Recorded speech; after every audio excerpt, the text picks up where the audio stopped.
I love printing. I love printing. I love it. I love printing. Hey, everybody. Welcome back to another session with me, Warren Werbitt, on the Printer to Printer podcast. Today, we have another special guest because all the guests that come to see me are special. We have Dina Kessler of Kessler Creative. How's it going, Dina? Going great. Good. Glad to be here. Thanks for the invite. Took us long enough to get here, though, I'll just say. Facts. That's okay. It's okay. Everything's on the table with us. Before I go into anything, do you want to just give us a lowdown on Kessler Creative?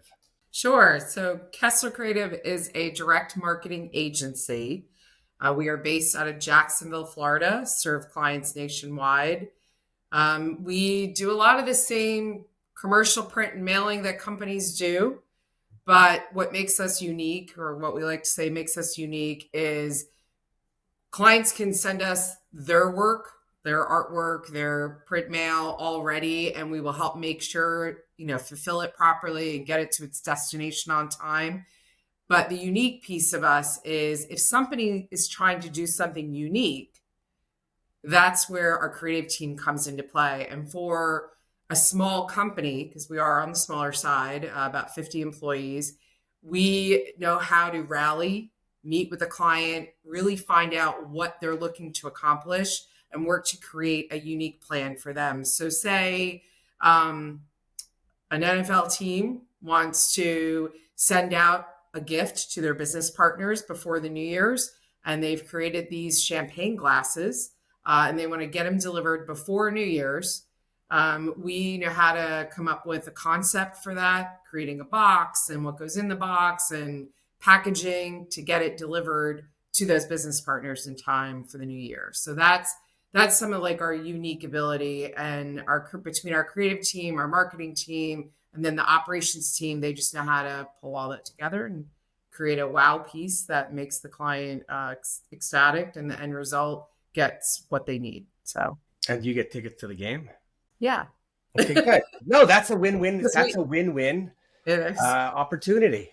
Yeah. Love it. Yeah. So were you guys creative before you were print production, or how did it come together? Yeah. So actually, before Kessler, we had a separate company that was an agency, and we were all creative and outsourcing, whether print or services. So everything in-house was creative, and then everything else was outsourced. And in 2007, we decided we wanted to handle that in-house. We wanted control over that.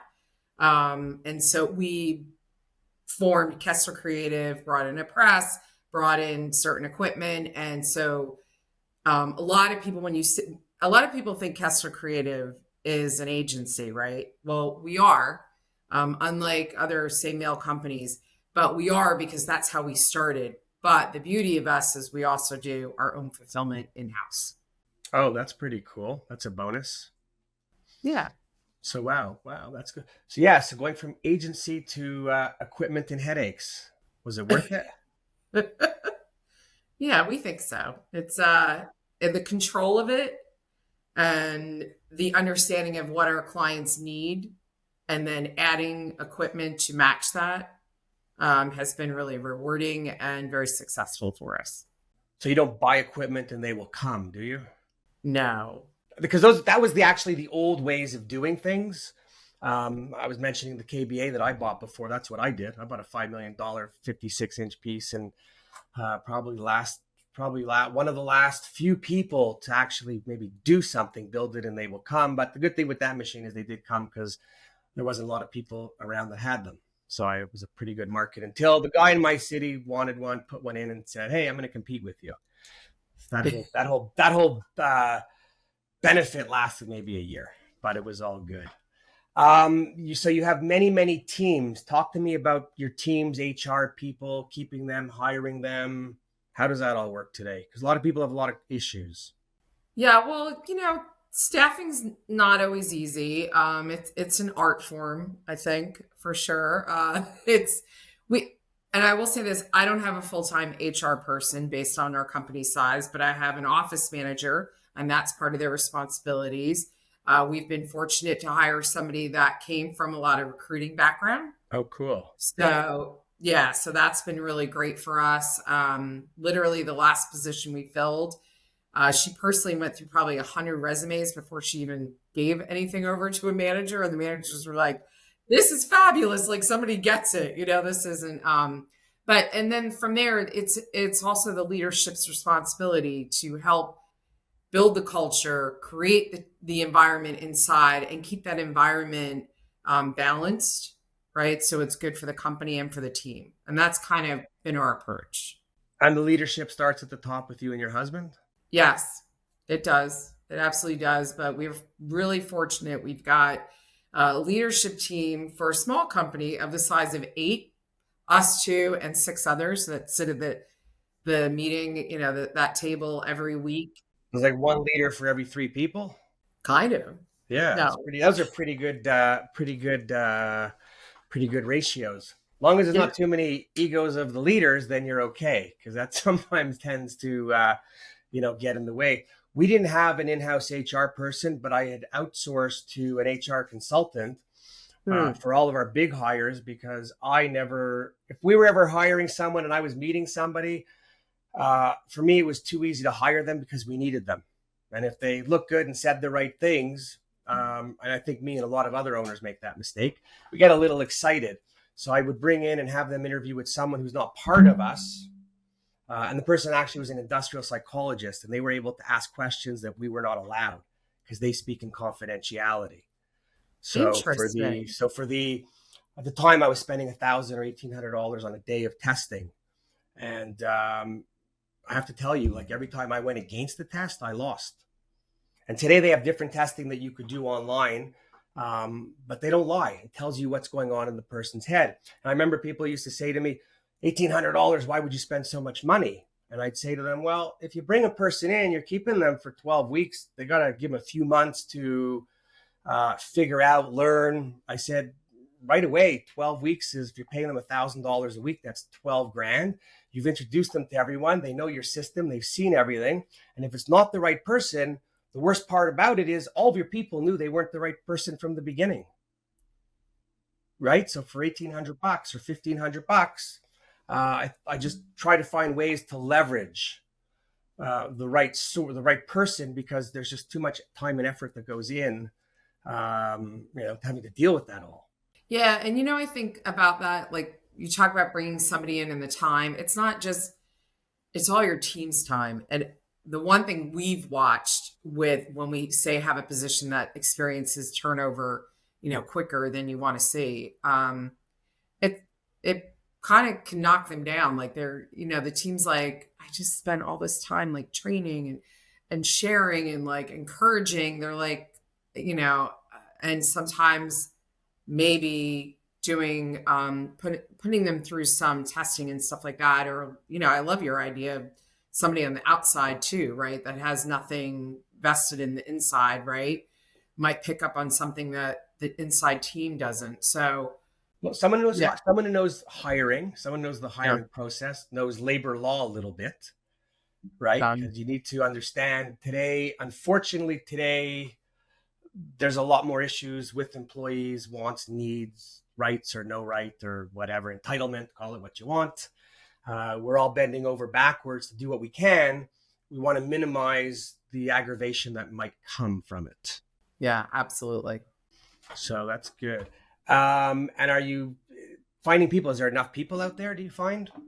So it depends on the department, right? It depends if it's design, marketing, sales, versus production floor, right? Press operators, digital operators, bindery operators, like all of that is there, that niche market, right? That position is harder to recruit for. So we've had to get creative in that.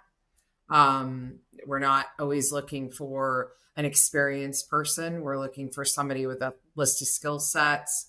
We're doing different connections with universities and even high schools Cool. to try to hire and bring in team members that are willing and wanting to learn our industry and then stay with us on the long term. So that we find for those positions, we struggle more. And so that's why we've had to get more creative, where some of the other positions like the design team, we're blessed in Jacksonville to have a couple of universities that have graphic design. Right. So it just, the opportunity is a little more in what you're finding somebody. Do you have any vocational schools in your area? So we do have a couple of high schools that are vocational, and we also have a state college that has a vocational program and machine operator. But I will tell you, the one that's been successful is the high school. My operations manager has become like an advisory board member, and they have a graphic communications program. That's what it's called. But they teach a lot of the design aspects, and so she goes in twice a semester with them and works with the students, and also helps. They do like an end of year project that they have to do for graduation, and she goes in and helps like evaluate the project and work with the students. We have hired 3 students, part-time high school kids, that have come in that we've been training in our digital department. They can only sometimes work 2 days a week, 2 nights. Like, that's great, and you just rotate out. And one of them has been with us over a year. She just graduated. She's going to college locally. And so she's staying on through school. I know, so that's been excellent for us. So what I used to do, we had a vocational school that actually had a print department, and I would go there once or twice a year just to chat. But then they were all invited to come to our plant. We'd break them into teams and walk them through the entire plant with different people that worked in the company and give them tours, walk them on the big press so that they could see, feel, and touch. And it just put them more in tune with what it is. And I think today it's so important to do that because our industry is not dirty anymore. It used to be a dirty industry, almost like mechanic, right? Now ink's in the canisters. If you have an offset press, if it's a digital press, there's no ink anywhere. Folding machines are push button. Everything's a video screen. It's like a game, right? So I think we have to show more people that there's more brains to it than just finger paint by numbers or something. Yeah, that's a great idea. And then when you bring them in, they start to see. I've had people come in, and I also prepare for. I don't do it now, but I did prepare like portfolios on the company. And I would always give them out a package because who knows where their parents work. And right. I was giving them out, and one person says, "Oh, my parents already buy from you." And I was like, "Okay, now tell them to buy more." So you never know where you're going to meet a customer. Yeah, for sure. I totally agree. How's your sales team? They're great. Oh my God, that was so quick. No, that was good. That was so quick. Most people are like, yeah. No, I like that. That was good. We love our team. We've had a solid sales team. I mean, one of our team, it's small again, it's a handful of people. But one of our guys has been with us for 13 years. The joke is you can't retire. Okay. So you can retire when we want to retire. That's, and then we've got another one of our guys has been with us 7 years. Our newest salesperson's been with us under 3 years, and they're I feel like they're rock stars. They're dedicated to the customer. They're willing to do whatever it takes. They bring in new clients. We do bring in lead, we've got a lead gen going, so they get leads provided, but they're also willing to go out to events and meet people and bring in new accounts and pick the phone up and call people. I mean, when your team cares about the customer and you don't have to teach that's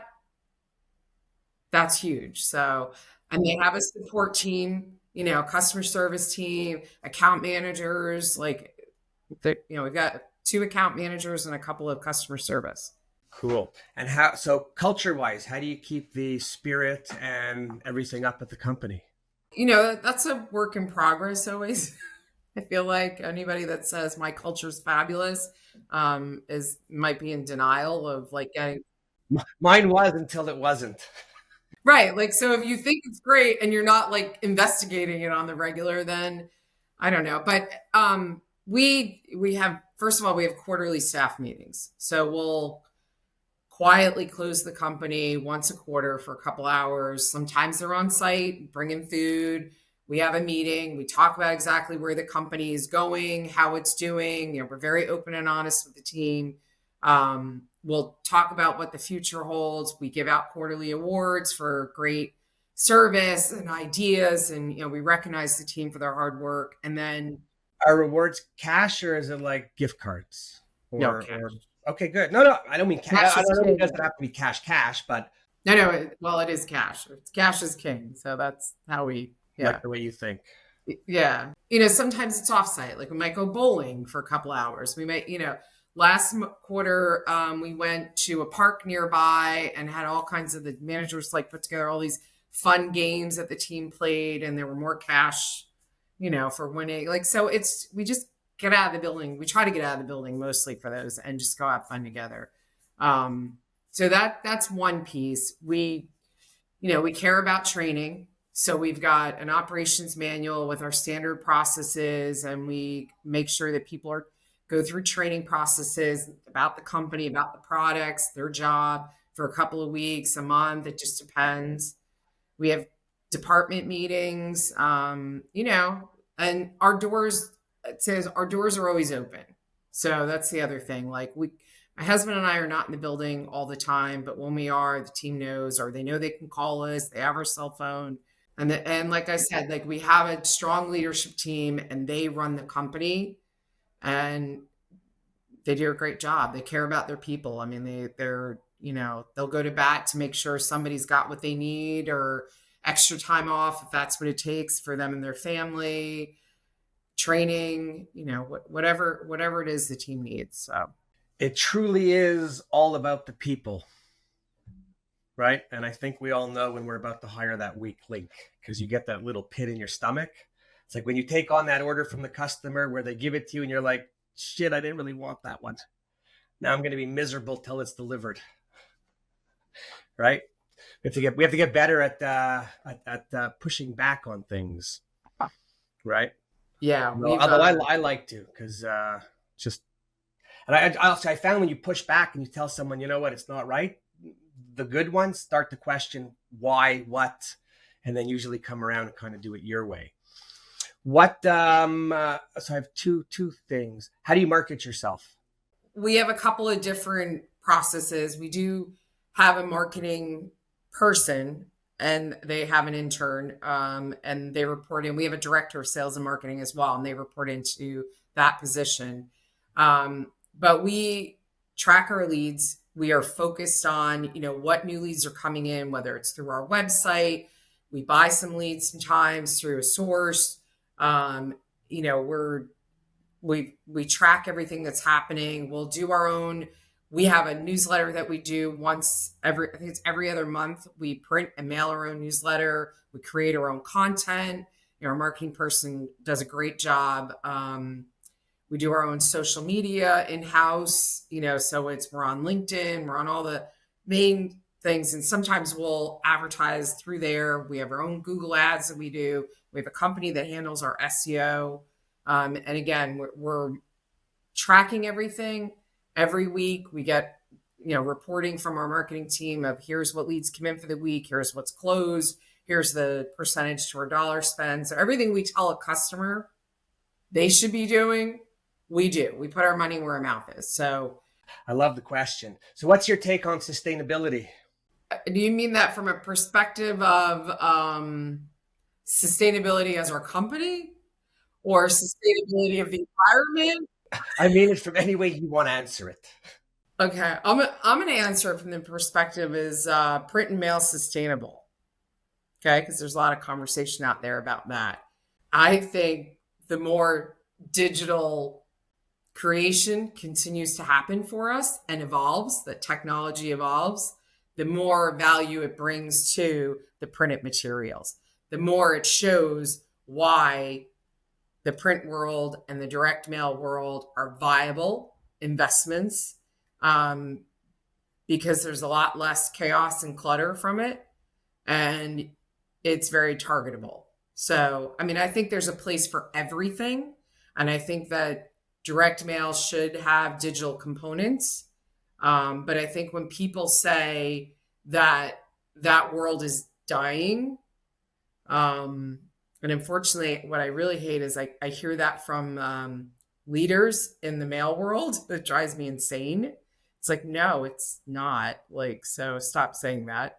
But I think it's sustainable if it's done properly, and if it's everything you do, you have to pay attention to what you're doing. You have to research it. You need to have the why behind it, and you need to make sure that you've got a focused effort so that you're putting your money in the right place and you're not overspending. I do think the spray and pray is the worst thing Oh people can yeah, do, right? So, and I think a lot of people know that in the industry today.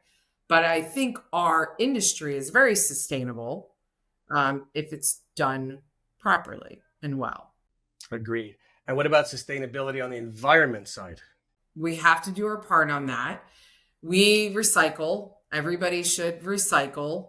I don't want to get into the plastic world because there's a lot out there about that. But I think for when you talk about a print manufacturing facility, we need to be responsible. We need to do our part to recycle. There's a lot of ways you can do that. We personally recycle our paper scraps and all that. Cardboard's hard, but you need to do your part in what you can because there's an excessive amount being used out there. So we have to find a way to recycle that cardboard properly because the landmines can't handle it. Do you have any certifications? FSC, that wonderful certification that I'm going to say something they're going to kill me after, but yeah. No, we don't. Good. You know why? Because you don't need it. So that's kind of what I've been told. When I had my company and I went out when the sustainability issues were starting, I went out and I did the FSC, the SFI, the PEFC, and I was paying $12,000 a year for audits on certification of their processes. And if any of them are listening, I will tell you that they were all full of shit, right? We paid a lot of money. And what were they coming in for? They wanted us to put it in a right docket. They wanted to make sure that we weren't going to mix the paper up with another job on the floor. And I used to laugh at them. I stopped paying after a while, but I'd laugh at them and I go, if you've certified the forest and you've certified the mill and it's in the box, why do you care what the printer's doing? Why do I got to make a docket and a green docket and send you the paperwork to read? I said, what, to put an ugly logo on it that nobody really wants because it ruins the piece? I said, if I'm using sappy paper, it's FSC. What more? Anyway, back then it was a fight on because they would blacklist you and they would all write about you not doing it. Today, I think there's less people, but with almost paper being FSC, we don't need it. I think most companies do enough on their own with the recycling, right? All within reason. I think people have to be reasonable with sustainability. When the person who's talking to me about it is drinking out of a plastic water bottle, I find it a little hard to take anything they say seriously, right? People throw the plastic bottles. If I'm going to drink one, I at least squish it down, put the cap back on so it takes up little space. And I was always disturbed by my customers who wanted me to do all of that stuff, but not pay a penny more. Oh, yeah. So I say, does anybody really actually care? And I know I'm going to get slack for that one. But I know we care, but to what degree? Everybody's mining into Bitcoin and crypto, and that's all burning energy.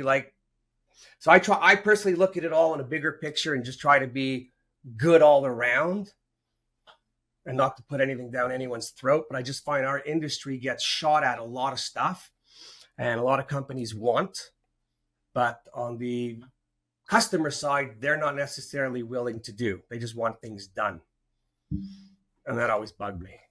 When the certification for something costs an outrageous bit of money for a company, that should tell us everything we need to know. Oh, well, I'll give you a better one with them. If they had a company that had 10 plants, they didn't audit every plant every year. They would pick one plant and audit it, and then they got the certification across the plants. That was another problem I had. Small companies were getting together and chipping in and doing it. They're making different programs, different costs for different printers and whatnot. So it's really all over the board. And like in real life, the middle class printer is the one who's suffering and picking up the cost for everybody else. So, anyways, I don't really see FSC on too many things anymore. I know. I feel like it's been less over the last 5 years or so, maybe longer, but Yeah, I'd rather plant trees, yeah, right? right. Or something else, but whatever, just as long as something's growing. Yeah, and because I'm in Florida, I can say this. Like, how about we plant more trees than we knock down to build communities? I'm all about building communities and growth. I love growth, but we should be responsible about that as well. Yeah, that's a whole, and it's funny because I fish different places in the world, in remote places, and when I'm on some of these islands that nobody goes to, the amount of garbage that I see washed up on the shore makes my stomach turn. And what do I see? Plastic water bottles, plastic tops, and a lot of flip flops. Yeah, Doesn't matter where I am. That's the stuff that washes up on shore. yeah, it does. Comes out. You know, what's your longest last? How long is your longest employee with you? Our operations manager has been with us for 21 years. Wow, cool. She started with us while she was in college as a intern, and she has just grown with the organization. And yeah, she's awesome. Cool. Okay, so last question. I mean, you could ask me a question if you have one, but what do you love the most about print? I love all the different things that classify as print, and there's so many different things that we can do and create. We create, like, postcards are great. They have a purpose. Then you have these, really cool projects that we can do in wide format. And it's so creative, and there's so much to it, right? That you can bring somebody's idea to life, real life sometimes, right? Like we've made, during the Barbie movie phase, we did a whole Barbie box that a couple of churches used for their Sunday services to talk about Barbie and the life and stuff. We created out of not cardboard, but coroplast, a lemonade stand for an event. You know what I mean? Like, so print, like it can be something like this great small book or a letter in an envelope to something to that magnitude. And I just think that it's a really amazing thing to witness and be a part of. And to be in the industry, it's just super cool. Always interesting things happening. Cool. What I always loved about print more than anything else, everybody out there needs us. They don't think they do, but they do. And it could be for a little business card that should be embellished because you want to have a good impact, or large format posters, banners, wrap a building, wrap a car, brochure. There isn't a person in an office building that I don't not talk to in the elevator. Half think I'm an idiot and half think I've got, a little ballsy because I'm promoting what I'm doing. But everyone needs us. And then for people in print, even though people don't work, you still need to have business cards on you. Yes. Right? And you still have to have nice ones, and they should be embellished. And you want to make a first good impression when you see someone. We all have to walk the talk and talk the walk. And I don't know which comes first, but when I was, last thing I'm thinking of is I once owed money to an envelope company, and the accounts payable calls, and I answered the phone, my mistake. And she said, I said, oh, you know what? I never saw the invoice. No problem. Send it, send me one right away, and I'll put it in accounting, get it paid. She goes, okay, I'll email you right now. I said, oh, no, you won't. I said, if you email me that, I'm going to call your boss and get you fired. You're an envelope company. You put that invoice in the envelope, you lick it and stamp it, and you're there to promote envelopes. And she's like, I said, otherwise you're out of a job. Right? So we all got to remember that. Anyways, any last minute thing you want to say to the 3 million people that watch me, maybe never? Check out our awesome company and our great team. Like, we are here to provide all kinds of great products and services. We love what we do. We are focused on personalized customer service, not order online or, handle a recording. So that is part of our charm at Kessler. And thank you so much for having me on, Warren. I really appreciate it. It was great talking to you. Pleasure's mine. Pleasure's mine. To everybody who made it this far to the end, I really hope you enjoyed the conversation. If you have any questions, let me know. If you want to be on it, let me know. If you know anyone who should be on it, let me know. You can let me know anything you want. Other than that, Warren Werbitt for what they think. I love print. And Dina, thank you again. Thank you.